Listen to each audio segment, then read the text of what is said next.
My daughter looked me straight in the eyes while I lay in a hospital bed in Italy. She squeezed my hand and whispered, "Dad, we'll be back tomorrow." She never came back. Instead, she boarded the cruise ship with the rest of my family, because they didn't want to waste a vacation they'd already paid for. They left a 72-year-old man alone in a foreign country with a broken hip, no passport, barely any cash, and no idea that 6 months later, every dollar they expected to inherit would legally belong to someone else. This isn't a story about anger. It's a story about consequences. My name is Richard Collins. For 43 years, I owned a construction company in Ohio. I wasn't flashy. I drove the same pickup for 12 years, lived in the same brick house for 30, worked 6 days a week. Everything I earned eventually became my family's safety net. When I retired at 71, I had around $4 million in investments, property, and savings. My wife, Margaret, had passed away 3 years earlier. My children insisted I stop living alone. "Dad, travel with us. You deserve to enjoy life." They planned a Mediterranean cruise. Italy, Greece, Croatia, France. My son David organized everything. My daughter Emily booked the excursions. My son-in-law Mark constantly joked that this would become the Collins family memory of a lifetime. I believed him. Maybe that was my biggest mistake. On our second day in Florence, we explored old streets packed with tourists. It had rained earlier. The stone pavement was slippery. I missed one step. My foot slid. I crashed hard. The pain was instant. I couldn't move.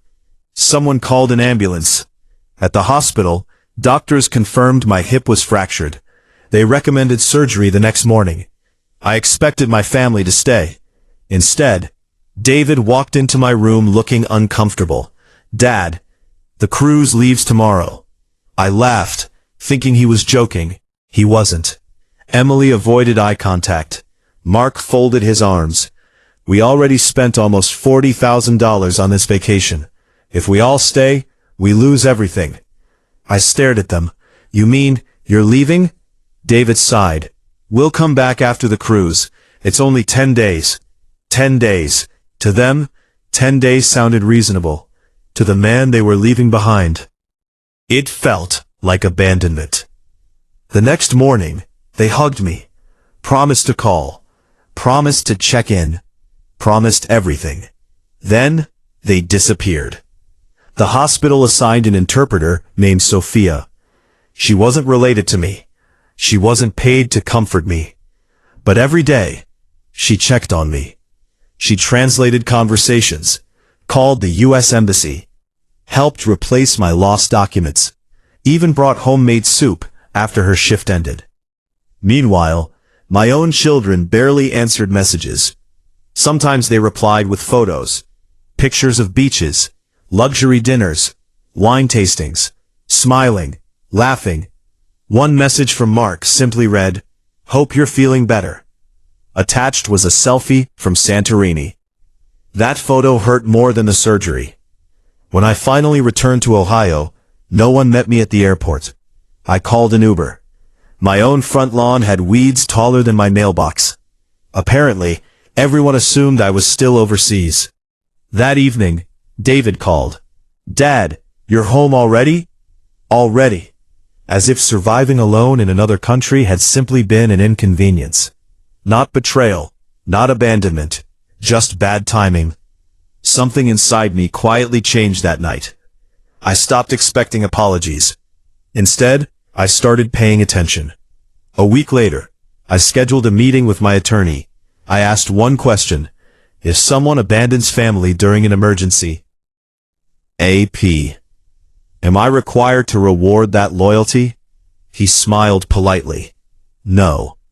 Over the next month, we rewrote everything. The family house, gone. Investment accounts, gone. Vacation property, gone. Instead, most of my estate would fund scholarships for students entering skilled trades. Another large portion would support elderly patients stranded abroad during medical emergencies. And yes, I left something meaningful to Sophia. Not because she expected it, because she earned it. She had shown me more compassion in 10 days than my own family had shown in 10 years. 8 months later, I passed away peacefully in my sleep. At least, that's what my attorney later told everyone during the reading of my will.